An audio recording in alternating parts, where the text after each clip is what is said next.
माझे नाव मृणाल केदार भुसकुटे आहे आणि मी इयत्ता 7वी मध्ये शिकते.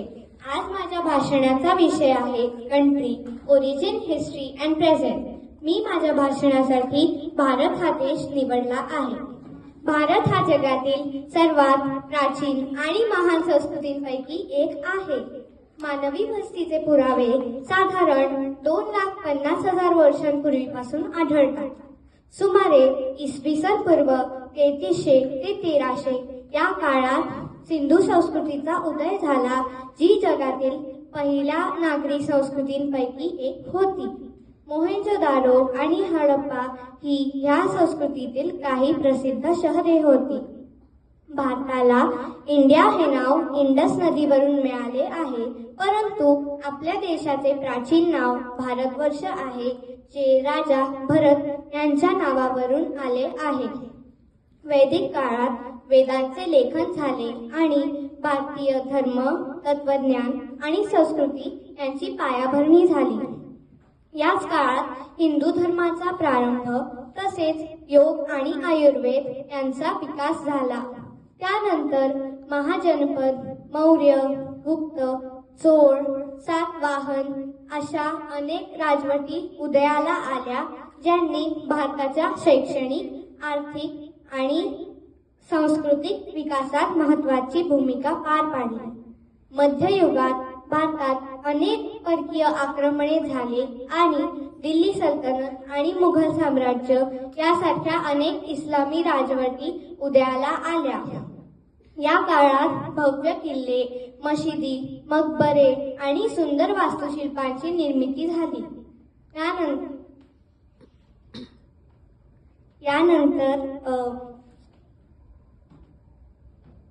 याच दरम्यान भारत कला, शिल्प, संगीत, साहित्य आणि स्थापत्य या क्षेत्रात खूप पुढे गेला. व्यापारही बळावला आणि भारत सोने की चिडिया या नावाने ओळखला जाऊ लागला. 16व्या आणि 17व्या शतकात अनेक युरोपीय शक्ती जसं की ब्रिटिश, पोर्तुगीज, फ्रेंच, डच भारतात व्यापाराच्या निमित्ताने आल्या आणि नंतर काही भागांवर वर्चस्व गाजवू लागल्या. 1757 मध्ये प्लासीच्या लढाईत ब्रिटिश ईस्ट इंडिया कंपनीने विजय मिळवला आणि हळूहळू भारताचा बहुतांश भाग त्यांच्या ताब्यात गेला. पुढील 2 शतकात भारतीय जनतेने ब्रिटिश सत्तेविरुद्ध अनेक उठाव आणि लढे दिले.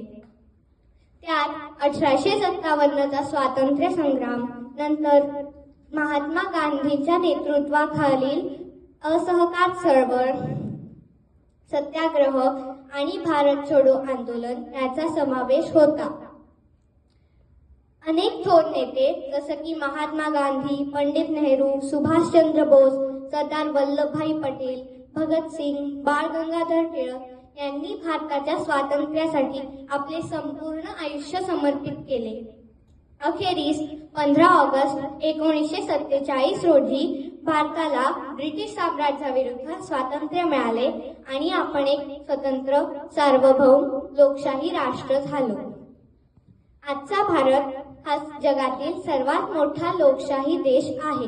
1.4 अब्ज लोकसंख्या असलेला हा देश विविधतेत एकता हे तत्व जगासमोर सादर करतो.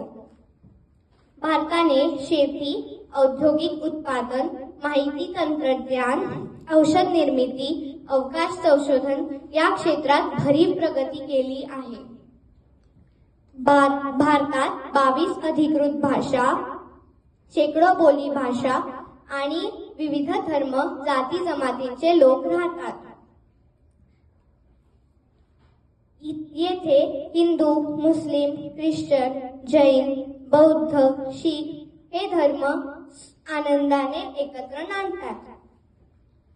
चंद्रयान आणि गगनयान यासारख्या मिशनमुळे भारताची ओळख एक प्रगत अवकाश शक्ती म्हणून झाली आहे.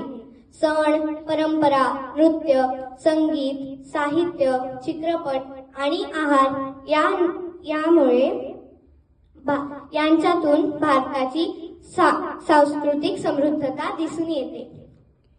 भारत एक परमाणु शक्ती संपन्न देश आहे आणि संयुक्त राष्ट्रसंघ व G20 सारख्या आंतरराष्ट्रीय संघटनांमध्ये महत्त्वाची भूमिका बजावतो.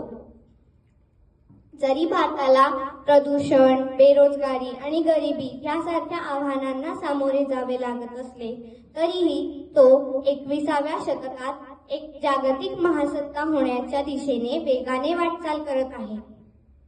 प्राचीन संस्कृतीपासून ते आधुनिक जागतिक महासत्तेपर्यंतचा भारताचा हा प्रवास खरोखरच अद्वितीय आहे.